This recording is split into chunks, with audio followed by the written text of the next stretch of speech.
السلام عليكم ورحمة الله وبركاته، اخواتي وحبايبي، عاملين ايه؟ يا رب تكونوا بخير. النهارده يا جدعان عايز اقول لكم احنا بقالنا يومين بجد الجو صعب جدا علينا كبني ادمين. مش حال الحمام بقى رجاله، ناس اللي بتقول لي الزغاليل بتموت فجأة، الحمام فيه امراض. صدقوني الجو اللي احنا فيه ده كتر خير الحمام فيه، دي احنا كبني ادمين بنترعش يا عم الحاج. مش حال الحمام بقى. بصوا بقى، النهارده انا عايز اقول لك زغاليلك عاوز تحافظ عليها هتعمل معاها ايه؟ هتعمل ايه بقى؟ ما تقطفش الزغلول بدري من عند الاهالي، ما تقطفش الزغلول صغير من عند الاهالي. طب امتى اقطف الزغلول يا تربو من عند الاهالي؟ والطريقه الصح اللي اقطف بيها الزغلول، اول حاجه كده تصلي على النبي. في فتره معينه يجي الذكر يضرب الزغلول او النتايه تضرب ابنها علشان تكرشه بره. ما بتضربوش ضرب اللي هو تعوره ولا الكلام ده، لا، هو بيضربوه ضرب اللي هم بيكرشوه بره. الوقت ده بيجي امتى بقى؟ لما القص بيحصي ويكون قاعد على الحصى ويجي الزغلولتين التانيين او الحصوتين التانيين يطلعوا. في الوقت ده بيبدا الذكر او النتايه يضربوا زغلولهم علشان يكرشوه بره. بيكون الزغلول عدى فتره شهر، بيكون عدى مثلا 35 يوم 40 يوم شهر. في الفتره دي بقدر اقطف الزغلول واخده واطلعه من عند الاهالي. هوريك دلوقتي حاجه. ده زغلول اهو، اهو، تمام؟ ده زغلول ما شاء الله. خلاص ده عند الاهالي لحد النهارده، فخلاص بقى الاهالي بدأوا يضربوه امبارح. بص هنا يا باشا، الزغلول مكسي، ما تخافش عليه. طالما الزغلول مكسي من هنا كده ما تخافش على الزغلول. خاف على الزغلول امتى؟ لو الزغلول لسه ما اتكساش من تحت الباط، هنا تبدا تخاف على الزغلول. لكن زغلول كده اهو ما تخافش عليه. اقطف زغلولك كده في السن ده علشان ما يتعبش منك، ما يمرضش منك، تبقى مناعته كويسه، تبقى مناعته قويه. ما تستعجلش على الزغلول في قطفه. تعالوا بقى كده معايا هوريكم احنا هنعمل ايه مع الزغلول ده.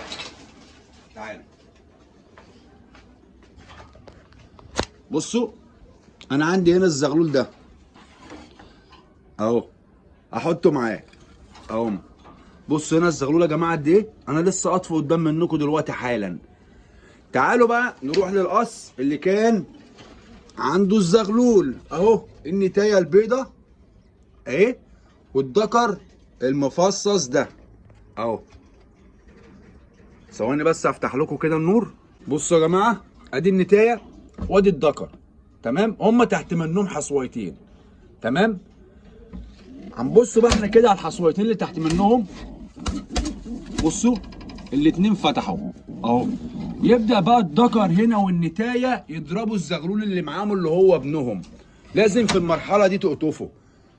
فلما يكون الزغلول مثلا في السن ده يا جماعه اهو، الزغلول كده مناعته قويه. طب لو انت قطفت الزغلول بدري شويه بقى، تلاقي الزغلول تعب منك ومرض منك وقع منك وهتبقى مشكله معاك. طيب تاني حاجه النهارده عاوز تكلمنا فيها ابو الترابيب. بص يا باشا، طبعا انا مريح الطواير دي، خدت منهم العش اللي هو تحت الحصى دلوقتي اللي هو متحضن ومريحهم اهو، زي الطواير دي كده اهي. خلاص مريحهم اهو زي ما انت شايف، مريحهم.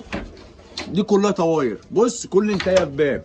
يمكن قص البنايده دول تحت منهم حصوتين بايظين، انا سايبهم يرقدوا عليهم وتحت منهم حصوتين بايظين، يرقدوا عليهم بيريحوا بس، تمام؟ وهنا الفحميات تحت منهم حصوتين بلاستيك برضو سايبهم يريحوا بس. هنا بقى في الحمام التحضين ده يا باشا، في الحمام التحضين عندي مثلا قص زي ده اهو، اللي كان لسه قايم من على البيض، عطيت له العلاج والحمد لله والاسهال راح، وهتلاقوا الدنيا ناشفه هنا معانا اهو. هاخد النتايه وركز معايا بقى كده، هنبدا ناخد النتايات ونسكنها مسطبه اهو.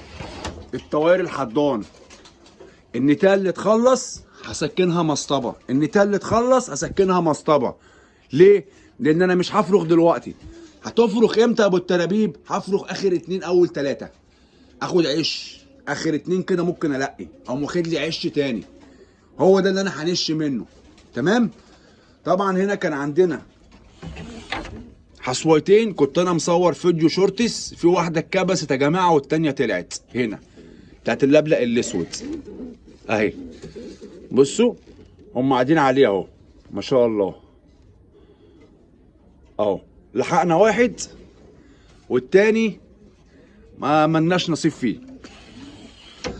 هنا عندنا حصويتين طراطير هنبص عليهم لسه ما فتحوش، لسه برضو ما فتحوش. عندنا هنا التمر هند برضو لسه، وعندنا البنفسجيات يوم 20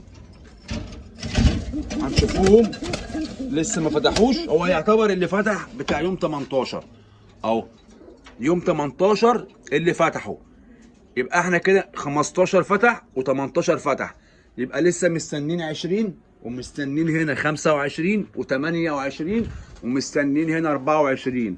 تعالوا نخش هناك بقى في اللوفت او في العزاله دي ونشوف برضه ايه الاخبار هناك. طبعا فوزيه يا جدعان، فوزيه اللي كانت محيرانا ومدوخانا. تعالوا بقى كده معايا. هنا عندنا زغلول زاجل، عندنا هنا زغلول زاجل اهو. بصوا بيترعش ازاي الزغلول، بيترعش. وهنا عندنا برضو حصل التمر هندي هنبص عليه يوم 19 فتح ولا لسه. المفروض يوم 19 يفتح النهارده او يفتح بكره، هنبص عليهم برضو لسه. بصوا بصوا هما بينقروا لسه اهو، لسه الحصى بينقر من هنا اهو. اوريهولك يا باشا اهو اهو بينقر من هنا.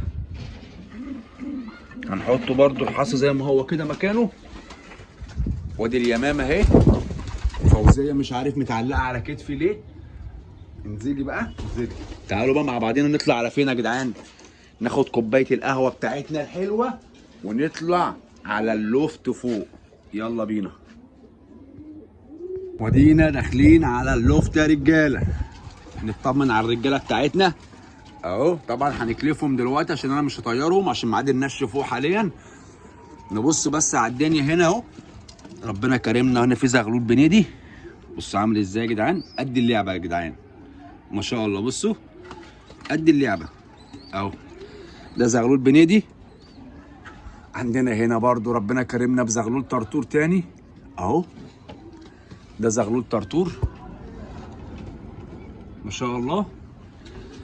عندنا هنا في زغلول زاجل اهو، في زغلول زاجل. وربما شايف رجله ممكن تكسح، رجله ممكن تكسح الزغلول ده يا جدعان. بصوا عليه كده في الارضيه، لا رجله كويسه ما شاء الله، رجله كويسه، رجله كويسه، بس نخشن له الارضيه بتاعته برده. تمام. عندنا القص ده اول مره يزق زغاليل، فانا سايب له الحصوتين بتوعه، المفروض يكون هم على فتح دلوقتي فعلا يا عزيز يا رب. فعلا فتحوا زغلول واكلوه اهم بسم الله ما شاء الله. الحصويه الثانيه بايظه. تمام يا رجاله. وهنبصوا على اخر حاجه القص ده بط، وهو لسه اول شغل ليه خلاص، علشان الصلاه ما نطولوش عليكم برضو عشان الصلاه يا جدعان. دي لفه سريعه، هنكلف الزاجل دلوقتي مع بعض وننزل نصلي العصر ونعمل لكم فيديو ان شاء الله على النش.